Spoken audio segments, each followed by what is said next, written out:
दिल्ली चुनाव के नतीजे ऐसे आ रहे हैं जिसमें बीजेपी की जीत होती हुई दिखाई दे रही है। इसको लेकर के अब लगातार एनडीए के जितने भी नेता हैं वो खुशी जाहिर कर रहे हैं। केजरीवाल के पिछड़ते हुए आंकड़े बता रहे हैं कि किस तरीके से दिल्ली की जो जनता है वो बीजेपी की सरकार चाहती है, बीजेपी को जिताना चाहती है। अब तक के रुझानों में साफ तौर पे बीजेपी अपनी सरकार बनाती हुई दिल्ली में दिखाई दे रही है। इसको लेकर के जब सवाल जेडीयू के वरिष्ठ नेता और भारत सरकार के केंद्रीय मंत्री ललन सिंह से किया गया तो उन्होंने कहा कि ये तो हमें पहले से ही पता था कि दिल्ली में अरविंद केजरीवाल के शासन से लोग अब उब चुके थे। अरविंद केजरीवाल पिछले जितने भी सालों से वो शासन किए हैं उनमें सब में अरविंद केजरीवाल ने दिल्ली की जनता के बारे में नहीं सोचा।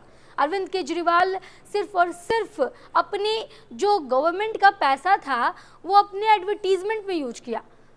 अपने फोटो को अखबारों में छपवाने में उन्होंने सारे पैसे को बर्बाद कर दिया। लोगों का, दिल्ली का विकास नहीं किया। लिहाजा ये परिणाम तो होना ही था। हम लोग जो है देश का विकास कर रहे हैं, एनडीए की सरकार देश का विकास कर रही है, इसीलिए दिल्ली की जनता ने बीजेपी पर अपना भरोसा जताया है और बीजेपी और एनडीए पूरी तरीके से खरी उतरेगी इस पर। क्या कुछ कह रहे हैं ललन सिंह, आइए उनके बयान को आपको सुनाते हैं। दिल्ली में सर लगातार भारतीय जनता पार्टी आगे चल रही है। ये पहले से पता था, ये पहले से पता था। आम आदमी पार्टी ने दिल्ली में 11 वर्षों तक शासन किया और 11 वर्षों में बात बनाने के अलावा कोई काम नहीं किया। सिर्फ झगड़ा करना, केंद्र के साथ लगातार झगड़ा करना, दिल्ली का विकास को अवरुद्ध करना, अपना फोटो चमकाने के लिए विज्ञापन पर पूरे दिल्ली का बजट को खर्च करना, ये आम आदमी पार्टी का। इस बार चुनाव प्रचार में जब हम लोग घूम रहे थे तो हर मोहल्ले में लोग कह रहे थे इन्होंने कुछ किया ही नहीं है तो इनको वोट किस बात का दें। दिल्ली की गलियों का हालत बदतर था। दिल्ली में पीने के पानी लोगों को नहीं मिल रही थी और ये बात बना रहे थे।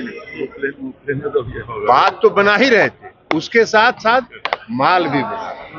ये दोनों काम कर रहे थे, तो बात भी बना रहे थे, माल भी बना रहे थे। तो दिल्ली की जनता ने इस बार अपना निर्णय दे दिया। प्रधानमंत्री जी से मुलाकात हुई है, बीजेपी आगे क्या लग रहा है? इसलिए कि पूर्वांचल के लोगों के साथ को अपमानित किया आम आदमी पार्टी ने।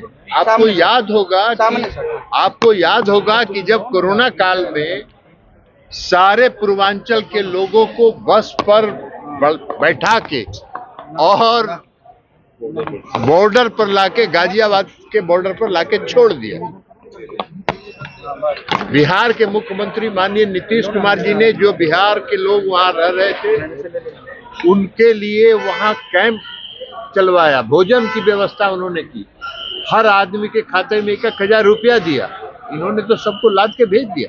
तो पूर्वांचली लोगों को क्यों इन्होंने बयान दिया? क्या बयान दिया कि पूर्वांचल के लोग पटना से आते हैं, 500 रुपए का टिकट कटा के ट्रेन में चढ़ते हैं, दिल्ली में आके 5 लाख रुपया का इलाज करा के चले जाते हैं। अरे भाई, दिल्ली आपकी जागीर नहीं है। और दिल्ली के लोगों ने इस बार बता दिया कि दिल्ली आपकी जागीर नहीं है, दिल्ली में जो काम करेगा वो शासन। कल प्रधानमंत्री जी से मुलाकात भी हुई सर आप लोगों की? प्रधानमंत्री जी से हम लोगों ने मुलाकात की थी। देवेश चंद्र ठाकुर जी भी थे, हम सभी सांसद थे और हम लोगों ने प्रधानमंत्री जी का आभार व्यक्त किया कि बिहार के लिए जो इन्होंने बजट, इस बार बजट भाषण में और बजट में जो बिहार के लिए प्रावधान उन्होंने किया है, उसके लिए हम लोग उनको जाके आभार व्यक्त। लालू जी तेजस्वी को मुख्यमंत्री बनाने का लोगों से वादा कर रहे हैं। लालू जी तो तेजस्वी को मुख्यमंत्री बनाते रहे, तेजस्वी जी मुख्यमंत्री बनने का मुंगेरी लाल का सपना देखते रहे, लालू जी दिखाते रहे, इसमें कोई हर्ज नहीं है, इसमें कोई रुकावट भी नहीं। क्राइम को लेकर के तेजस्वी यादव राजभवन पहुंचे। कौन सा क्राइम है बिहार में? जरा अपने पिताजी के राज को भी याद कर लेना। उनके पिताजी और माताजी का जब राज था तो बिहार में 6 बजे शाम के बाद कोई निकलना नहीं चाहता था। आज तेजस्वी जी या कोई भी बिहार के किसी कोना से किसी कोना में रात को 12 बजे, 1 बजे, 2 बजे, 4 बजे चलेगा, कोई रोकने टोकने वाला नहीं है, वो पहुंचे। राहुल गांधी ने कोई क्या दलित से मतलब है, उनको दलित का परिभाषा ही मालूम है। सोना का चम्मच लेके हुए, परिवारवाद के चलते आज वो पहुंच गए। कौन सा पॉलिटिकल वर्कर की एक ट्रेनिंग होती है, और कार्यकर्ता जब ट्रेंड होता है तो उसको देश की समस्या और देश के लोगों की समस्या से वो अवगत होता है। राहुल गांधी जी ने आज तक कभी पॉलिटिकल वर्करी की ही नहीं, इसलिए उनको कुछ नहीं पता। ट्रेनिंग तो जरूर लेना चाहिए, किसी भी पॉलिटिकल वर्कर को ट्रेनिंग लेना चाहिए। हम लोग जूता घस के लंबे समय तक तब पहुंचे हैं यहाँ। ठीक है सर। तो सुना आपने जेडीयू के वरिष्ठ नेता ललन सिंह की। नीतीश कुमार के खास नेता हैं, केंद्रीय मंत्री हैं, और साफ तौर पे दिल्ली में भाजपा की जिस तरीके से बढ़ती हुई जो पकड़ है दिल्ली की सरकार पर, उसको देख करके वो उन्होंने कहा कि बीजेपी वहाँ पर अपना सरकार बनाने जा रही है, और ये पहले से ही पता था हम लोगों को।